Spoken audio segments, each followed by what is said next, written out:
Welcome back. It's mid-morning on WKYT. Yesterday, New York Times best-selling author Greg Iles was signing books here in Lexington. At game time, too, but people still came out. And this morning, he's here at the WKYT studios to tell us about the third book in his trilogy, Mississippi Blood.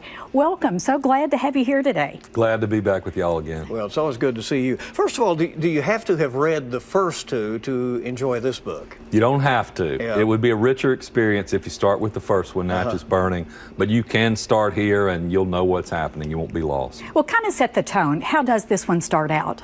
This one starts really with the trial of the hero's father, Penn Cage, who's the mayor of small town Natchez, Mississippi, who discovered his father may have murdered his African-American nurse from the 1960s. The first two books were very much thrillers, and they've led up to the trial. Now we're about to find out the truth about everything. And we're going to find it all. All. Okay. And really, your trilogy kind of centers around some of the troubled past and the challenges of the South. It certainly does. A lot of it's based on real-life murders that were investigated by a small-town reporter friend of mine who only lost the Pulitzer to the Spotlight team from Boston. And he works at a tiny little newspaper, an old-school journalist, you know. And so, anyway, these murders form a sort of epic backdrop for a family story about one family with secrets. And I think we can all relate to that.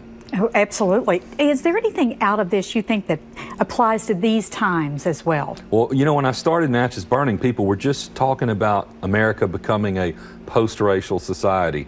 I don't think a single person in the country would argue we're in a post-racial society now. And so just by accident, these books have suddenly seemed more relevant than almost any other.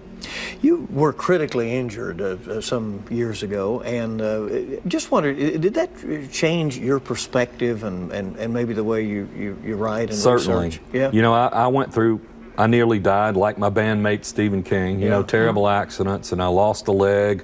You know, I started this trilogy 8 years ago. I was a young man, had both legs. Now I look like Santa Claus and I'm missing a leg.